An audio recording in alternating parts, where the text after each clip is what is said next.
So we're coming into the winter, the short Texas winter, hopefully. What are some common misconceptions that people have when it comes to HVAC and plumbing that you see? You know, one of the big things I see is probably the undervaluation of keeping air filters changed. The dirty air filters will keep you uncomfortable, possibly break down. And you know, even bigger than that is just maintenance itself. The lack of maintenance really reduces the efficiency of your system, the lifespan, and even sometimes the reliability of it. One thing that I wanted to touch on, sometimes when people turn their heat on for the first time in a long time, you can kind of smell that smoke. Can you kind of touch on that? That's something that... Yes, don't be alarmed if you do. We do typically hear about that when your house is all electric and it's a little bit of the dust that has settled within the air conditioning system. Once that burns off, you're okay. But have smoke detectors and carbon monoxide detectors in the home just to be safe.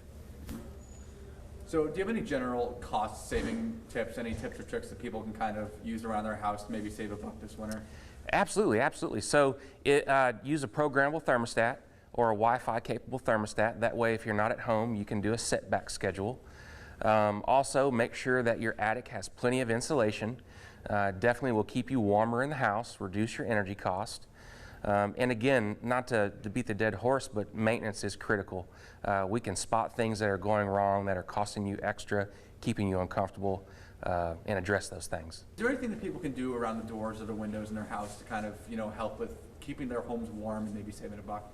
You certainly can. You want to make sure all the weather stripping around your doors is not damaged or frayed. It'll keep a lot of that infiltration from coming into the house. If you notice drafts when you walk by your windows and doors, you want to make sure all that is sealed. Is there anything you feel that I've missed, you know, common things that you go out and see?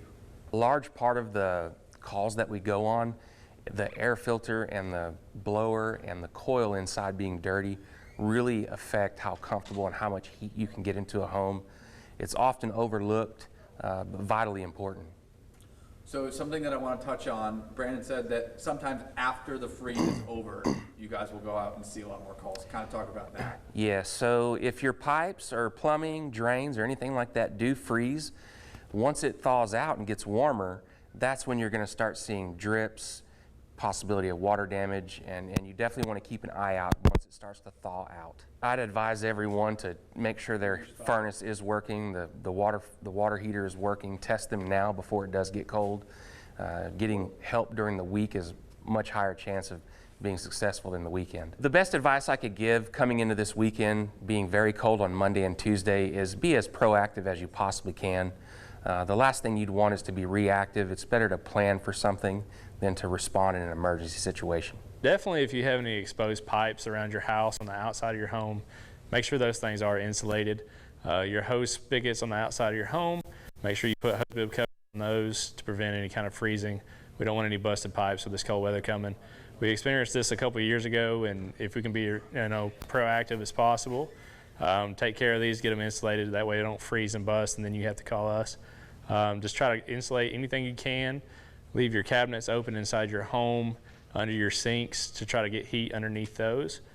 Leave your faucets dripping anywhere you can to keep water movement to prevent freezing. And as far as your heaters, your water heaters, if you have an external water heater on the outside of your home, you want to make sure if you lose power to your home to shut off the water to them and drain it down from the T&P valve. T&P valve will drain the water out of the heater and prevent that thing from freezing.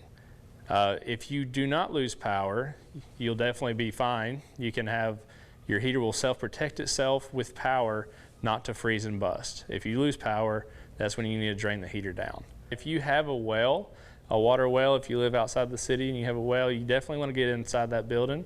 Make sure you have a heat lamp in there. Help warm those pipes up and insulate any exposed pipes in that well house. Same thing with any hose spigots that are in the yard, sticking up from the ground. Insulate those, make sure those things are covered as well.